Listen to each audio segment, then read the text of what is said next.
అనేకానేక దేవాలయాలలో, ప్రత్యేకించి శివాలయాల్లో ఎక్కడెక్కడ నందీశ్వరుడు ఉంటాడో అక్కడక్కడ అంత గొప్ప అలంకారం చేస్తారు. నందీశ్వరుడికి ఆ రోజున ప్రత్యేకంగా అభిషేకాలు చేస్తారు.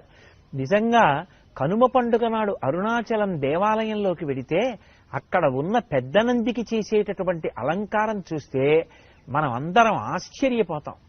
ఆలయంలో ఉండేటటువంటి నందీశ్వరుడి దగ్గర నుంచి బయట పశువులన్నిటినీ కూడా అంత గొప్పగా అలంకారం చేసి ప్రత్యక్ష నివేదనగా వాటికి పొంగలి పెట్టి కృతజ్ఞతావిష్కారం చేసేటటువంటి పండగ కనుమ పండుగ. కాబట్టి ఆ రోజున పక్షి పూజ అని నిర్ణయం చేయడం జరిగింది. అలాగే పశు పూజలు చేస్తారు.